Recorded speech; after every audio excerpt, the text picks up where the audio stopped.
guys, ito. Gasolina ito. Tutunog po tayo ng styro. Ayan. Gagawa lang po tayo ng ano.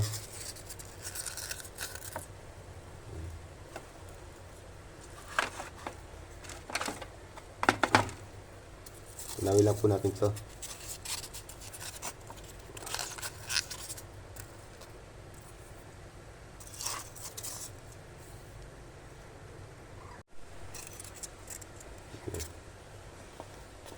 Maraming styro po kailangan yan.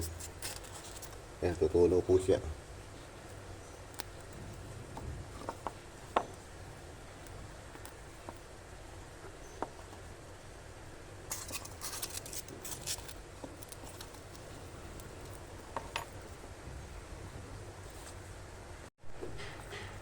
Ayan guys, gagawa lang po ako ng pandikit. Ayan. Kaya lang po siyang medyo tumigas-tigas pa para ano. Ay po, laligap po ito. Yung mga butas na to. Ayan. Kasi papasok po kasi ginto dyan pagka may butas na ganyan. Babarangan ko lang po yan. Ayan, naisip ko lang po ito pong gawin na pambara. Ayan. Tatapalan ko lang po yung loob niyan. Ayan, tanggalin po muna natin ito. Para hindi po makaistorbo.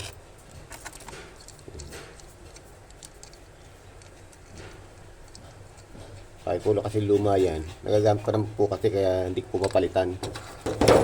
Siyempre po, titipid-tipid po tayo. Mahal po kasi mga gamit ngayon, kaya medyo pa lang muna mga luma akong gamit. Ito, bukan po natin.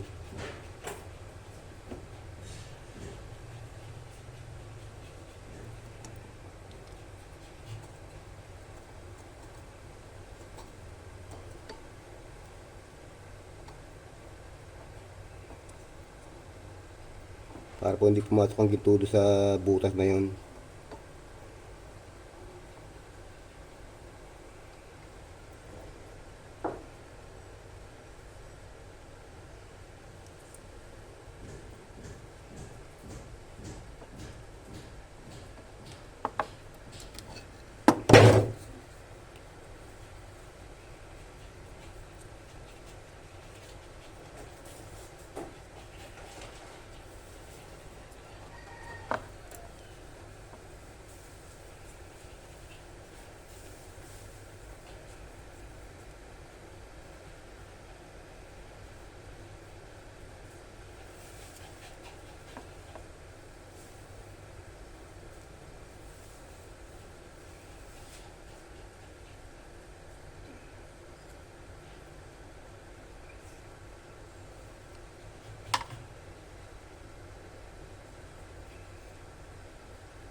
Ito, patitigasin lang po natin yan.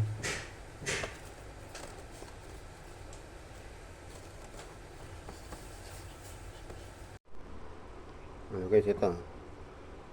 Ito yung natap natin, ginawa natin ng pandikit. Ayan. Hindi na siya papasukin ng gold sa mga pagitan, yung mga bitak-bitak na yan. Ayan.